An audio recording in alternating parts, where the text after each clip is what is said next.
Round 1 of the World Cup is now finished of the group stages. Now the round 2 begins, and the round 2 begins with Qatar versus Senegal. Qatar, I felt, underperformed in the first match against Ecuador. There was a lot of build-up around Qatar being the host nation, the kind of preparation that they went through, the 3 months break from the domestic league that was taken just to prepare for the World Cup.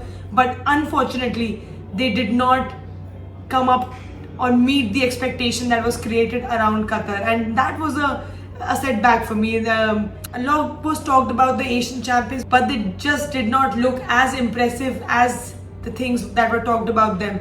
They faced Senegal, who have also lost their first match 2-0 against Netherlands, where Cody Gakpo scored and the assist was provided by Frankie de Jong.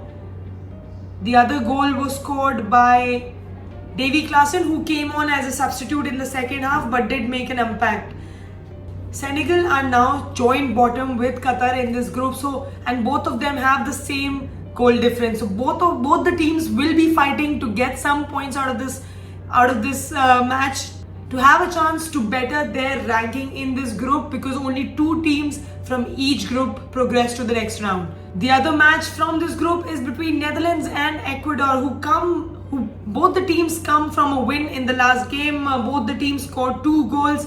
Netherlands, who are considered the dark horses of this World Cup, did not meet that kind of expectation. They did do well. They did score and get that 3 points in the previous match.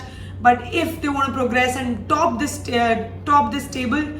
pool, they have to be more clinical in front of the goal and show more chemistry within the team. I think that was lacking in the first game. Ecuador did not have the best opponents. They played Qatar, who did not meet the expectation of the World Cup and underwhelmed themselves. So this will be a big test for both these teams.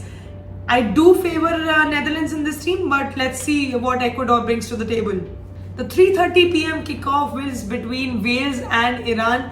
Iran, being an Asian team, the Asian giants that they are considered, did not have the best game in their previous outing against England, where they conceded 6 goals, and it looked very easy for England to beat Iran. They did not play up to the expectations that Iran usually are considered the strong powerhouse, strong defending, physical battles. It was just not up to the mark. So Wales really here have a chance, although in their first game they did rely a little bit more on Gareth Bale, but they have a strong squad. They have the ability to beat this Iranian side, and I see this game going in favor of Wales. 12:30 a.m. kickoff is between England and USA. Now both the teams looked really impressive in the first half. We've talked about USA in the first game as well against Wales, where they drew the game 1-1, but the goal that was scored by Wales was a penalty. But they have a young, dynamic squad, and they really impressed me in the game against Wales.